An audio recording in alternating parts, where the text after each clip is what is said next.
నమస్తే. Friday movie day మొత్తానికి చాలా కాలం తర్వాత ఖుషీగా ఉంటూ ఫ్యామిలీ మూవీ తీసుకొచ్చినటువంటి యొక్క విజయ్ దేవరకొండ ఈ మూవీ ఎలా ఉంది ఏంటి అనేది మనతో పాటు సీనియర్ జర్నలిస్ట్ హేమసుందర్ గారు ఉన్నారు. వారిని అడిగి తెలుసుకుందాం. సార్ నమస్తే. నమస్తే అండి. సార్ మొత్తానికి విజయ్ దేవరకొండ లైగర్ తర్వాత నిజంగా తనకి చాలా ఏమంటారు తనకున్నటువంటి ఒక ఇమేజ్ మొత్తం చాలా డ్యామేజ్ అయింది అనుకోవచ్చు. అది పూరి జగన్నాథ్ కావచ్చు, మన విజయ్ దేవరకొండ కావచ్చు. కానీ ఖుషీతో కొంతవరకు పాటలు కావచ్చు, లేదంటే మనం కొంత కథనంలో అయితే కొద్దిగా మళ్ళీ ఫ్యాన్స్ని కొద్దిగా బూస్టప్ చేశాడు. ఇంతకాలం తర్వాత ఫ్యామిలీ మ్యాన్తో వచ్చాడు. సో ఈసారి ఖుషి అని చెప్పి అమ్మాయినే కాకుండా ఫ్యామిలీ అందరినీ కూడా అలరించారనుకోవచ్చా? అంటే ఒక బొమ్మరిల్ తరహాలో ఒక మంచి ఎమోషనల్ మూవీ తీద్దామనే ప్లాన్తో వీళ్ళు చేసినట్టు అనుకోవచ్చు. అంటే గీతా గోవిందం కాంబినేషన్ అని చెప్పాలి. గీతా గోవిందం పెద్ద హిట్, పరశురామ్ పెట్ల డైరెక్టరు. దాంట్లో ఫీల్ ఉంటుంది ఆ సినిమాలో. ఈ సినిమాలో కూడా ఫీల్ ఉంది. అది ఇంటర్వ్యూల ముందు కొంత సన్నివేశాలు కానీ, తర్వాత కాన్వకేషన్లో ఆ హీరోయిన్ మాట్లాడే సన్నివేశాలు, ఇందు పాత్ర పేరు ఇందు, ఆ సన్నివేశాలకు కొన్ని మనకు కనిపించినాయి. అంటే కథ పరంగా చూసుకుంటే ఏంటంటే, గ్యాంగ్ లీడర్లో చిరంజీవి గారికి ఒక ఇద్దరు అన్నలు ఉన్నట్టుగానే దీంట్లో ఒక ఇద్దరు అన్నలు ఉంటారు, ఇద్దరు వదినలు, ఒక వాళ్ళ పిల్లలు, వాళ్ళందరికీ బాధ్యతలు తనే మోసే పాత్రని విజయ్ దేవరకొండ గోవర్ధన్ అనే పాత్ర పోషించాడు. అంటే వాళ్ళ బామ్మగా రోహిణి హట్టంగడి నటించింది. వాళ్ళ ఇంట్లో ఒక పెంట్ హౌస్ని ఈవిడికి అద్దెకిస్తారు. ఈ ఇందు తీసుకుంటుంది పెంట్ హౌస్ని. అసలు ఆ అమ్మాయి ఎందుకు తీసుకుంది ఏమిటి అంటే, ఒక థీసిస్ రాయడం కోసం ఆ అమ్మాయి వస్తుంది, అది రివీల్ చేయరు. కానీ వీళ్ళిద్దరి మధ్యలో లవ్ వర్కౌట్ అవుతుంది అక్కడ. అయితే ఇక్కడ ఏంటంటే, విజయ్ దేవరకొండ పాత్ర కీను వాళ్ళ అన్నకి, పెద్ద అన్నకి, అతను సివిల్ సర్వీసెస్ టాపర్ అతను చెప్పుకోవచ్చు. చెప్పాలంటే సివిల్ సర్వీస్ చేసిన అతను వీళ్ళిద్దరి మధ్యలో కొంత అభిప్రాయాలు వచ్చి మాట్లాడుతూ తాగుడు బానిసైపోతారు అన్నయ్య. అక్కడ సరైన లాజిక్ కనిపించాల. అన్న తమ్ముళ్ళ మధ్యలో క్లాష్కి సరైన లాజిక్ కనిపించాల.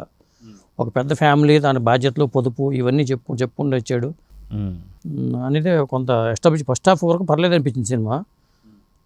కాకపోతే లవ్ ట్రాక్ వచ్చిన తర్వాత ఈ ఫ్యామిలీ మీద రీసెర్చ్ చేస్తూ ఆ అమ్మాయి థీసిస్ చేస్తుంది సెంట్రల్ యూనివర్సిటీలో ఇందు. దాంతో అది హర్ట్ అవుతుంది. అతను నన్ను అడగకుండా, నా పర్మిషన్ లేకుండా నువ్వు థీసిస్ చేయడం ఏంటనేది. అక్కడ ఆ సినిమాకు ఒక బ్రేక్ వచ్చిందన్నమాట. అంటే లవ్ మొదలైనా కానీ మిస్అండర్స్టాండింగ్స్ అనేది ప్రతి సినిమాలో ఉండేలాగానే ఇక్కడ కూడా ఉంది. మరి విజయ్ దేవరకొండ చూస్తే ఒక ఫ్యామిలీ మ్యాన్ లాగా చక్కగా బాగానే ఉన్నాడు. కానీ మళ్ళీ అతనిలో కూడా యాక్షన్ సన్నివేశాల కోసం అన్నట్టుగా కొన్ని సన్నివేశాలు క్రియేట్ చేయడం, ఫస్ట్ హాఫ్లో వచ్చే యాక్షన్ సన్నివేశాలు అంతా బాగానే ఉన్నాయి. అలాగే ఒక విలన్ ఉండాలి, విలన్ లేకపోతే బాగోదు. రౌడీ హీరోకి ఓన్లీ ఫ్యామిలీ సినిమాగా ఉంటే సినిమాకి అందం రాదనుకుని కన్నడ నటుడు అచ్యుత్ కుమార్ అని దీంట్లో పాత్ర పెట్టుకుని అతను ఒక ఎస్టాబ్లిష్ చేయడం. క్లైమాక్స్లో వస్తుంది ఆ పాత్ర. కనిపించినంతసేపు ఉండదు ఆ పాత్ర కూడా, నాకు తెలిసి చాలా తక్కువ నీటి ఉన్న పాత్ర. కాకపోతే ఇతను సెకండ్ హాఫ్లో వచ్చి అమెరికా వెళ్ళే సన్నివేశాలు కానీ, అక్కడ నడుస్తున్న కొన్ని సన్నివేశాలు, అక్కడ వెన్నెల కిషోర్ పాత్ర కానీ, వెన్నెల కిషోర్ నవ్వించాడంటే అది లేదు అక్కడ. ఇలాంటి సెకండ్ హాఫ్కి వచ్చేసరికి కొంత కథ డ్రాగ్ అయిందని చెప్పవచ్చు. ఫస్ట్ హాఫ్ వరకు బాగానే ఎంటర్టైన్మెంట్గా సాగింది, కానీ సెకండ్ హాఫ్కి వచ్చేసరికి కొంత ల్యాగ్ అనేది కనిపిస్తుంది మనకి. అది ఓవరాల్గా అయితే అదండి కథాపరంగా. బ్యాక్గ్రౌండ్ మ్యూజిక్ గురించి చెప్పుకోవాలనుకుంటే ఈ సినిమాకి పెద్ద ఎసెట్ బ్యాక్గ్రౌండ్ మ్యూజిక్ అని చెప్పుకోవాలి. పాటల పరంగా ఎన్నో ఉన్నాయి పాటలు. రీరికార్డింగ్ హైలైట్ అని చెప్పుకోవాలి. ఎందుకంటే కొన్ని ఎమోషనల్ సన్నివేశాల్లో ఆ రీరికార్డింగ్ అనేది మనకి మనసుకు హత్తుకుంటుంది. కొన్ని సన్నివేశాల్లో మనకి కనెక్ట్ అవుతాం. అది ఆ సినిమా మూడ్ అనేది ఒకసారి ప్రేక్షకుడిని ఆ మూడ్లో తీసుకెళ్ళగలిగాడు. అందువల్ల అది రీరికార్డింగ్ కూడా దానికి హెల్ప్ అయింది. అలాగే ఇతను అపార్థం చేసుకున్నప్పుడు కాన్వకేషన్లో ఈ థీసిస్ గురించి ఆవిడ హీరోయిన్ మాట్లాడే మాటలు, ఇందు పాత్ర మృణాల్ ఠాకూర్ పోషించింది ఆ పాత్ర. ఆవిడ మాట్లాడే మాటలు మన సెకండ్ హాఫ్లో వస్తాయి. ఆ సన్నివేశాలు, అక్కడ డైలాగ్స్ కానీ బాగా పేలినాయి, చాలా అద్భుతంగా అక్కడ వచ్చినాయి. కాకపోతే సెకండ్ హాఫ్కి వచ్చేసరికి కొన్ని అమెరికాలో కొన్ని సన్నివేశాలు, అదంతా అనవసరం, కథకు అనవసరం. కథని ఒక 2 గంటల 43 నిమిషాల పాటు సినిమా నడపాలి కాబట్టి అన్నట్టుగా కొన్ని సన్నివేశాలు క్రియేట్ చేసుకున్నట్టుగా ఉంది తప్పితే అవి ఎస్టాబ్లిష్ కాలేదు సెకండ్ హాఫ్కి వచ్చేసరికి.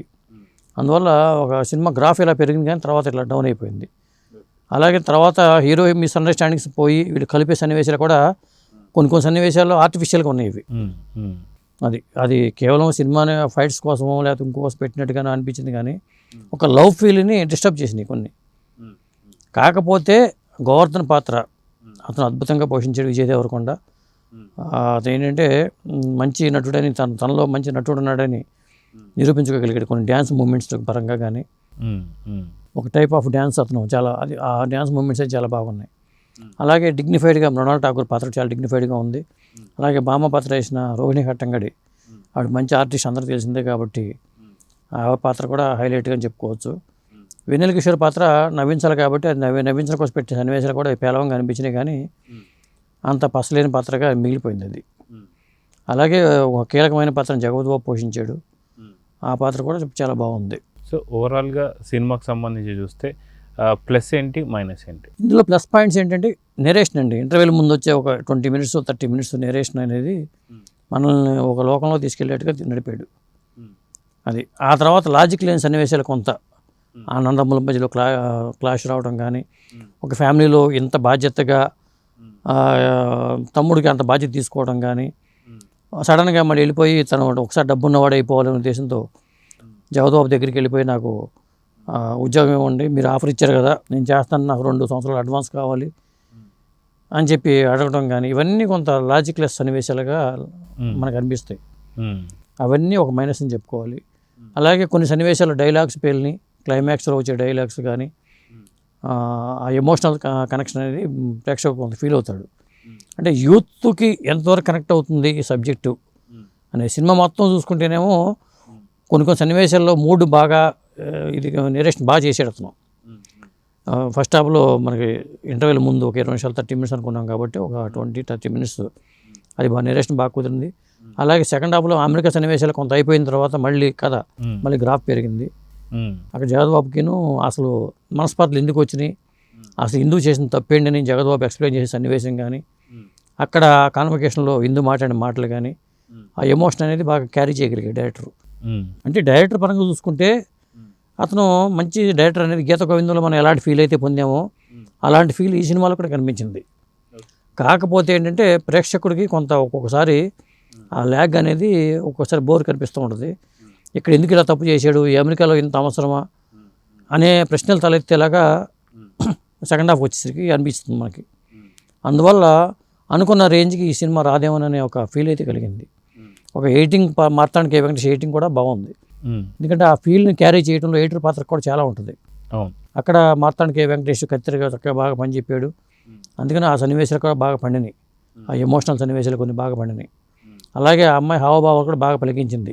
మృణాల్ ఠాకూర్ మనకి సీతారామంలో ఎలా ఒక హుందాతనంతో కూడిన పాత్ర ఉంటుందో దీంట్లో కూడా ఆ తరహాలోనే ఆమె పాత్ర ఉంది. అంటే మిస్అండర్స్టాండింగ్స్ ఎందుకు వచ్చినాయి, దాన్ని ఎలా మళ్ళీ వాళ్ళు బయటపడ్డారు అనడానికి ఇందులో చూపించారు. మెయిన్ కథాంశం అదే. చెప్పాలంటే కథ చిన్నదే, కాకపోతే ఇది 2 గంటల 43 నిమిషాల పాటు నడపలేకపోవటం వల్ల కొంత ల్యాగ్ అనేది మనకు అనిపిస్తూ ఉంటుంది. ఒకవేళ సినిమాని ఒక పావు గంట నుంచి 20 నిమిషాల వరకు ట్రిమ్ చేసుకుంటే మీరు అనుకున్నటువంటి ఒక మైనస్లు కానీ ల్యాగ్లు కానీ పోతే అప్పుడు సూపర్ హిట్ తీసుకెళ్ళే అవకాశం ఉందంటారా? కొంత ట్రిమ్ చేయడానికంటే కొన్ని సన్నివేశాలను ట్రిమ్ చేయడానికి లేదు. ఇప్పుడు కారణం లేకుండా అన్నత తగాద ఏంటి అవి ఎస్టాబ్లిష్ చేయాల్సిన అవసరం లేదు అక్కడ అసలు. ఇప్పుడు అన్న ఇట్లా అయిపోవడం, నువ్వు ఎంత తాగినా షాప్లో వాడికి ఫోన్ చేసి నువ్వు డబ్బులు ఇచ్చి నేను చూసుకుంటాను, నువ్వు తాగడానికి అంత తాగడానికి డబ్బులు ఇచ్చేసి అని తమ్ముడు చెప్పడం, ఒక లెంపకాయ కొడితే ఆయన మారిపోవటం, అలాంటి సన్నివేశాలు హీరోయిన్ పరంగాను ఇతనికి రావటం, ఇలాంటివన్నీ కొన్ని లాజిక్లెస్ సన్నివేశాలు అనిపిస్తాయి. ఒక లెంపక లాగి ఒకటి పేకగానే మనిషి మారిపోతారా, అట్లాంటివన్నీ కొంత అనిపించింది. ఏదో కొత్తదనం కోసం తాపత్రయపడి చేసినట్టు కనిపిస్తుంది.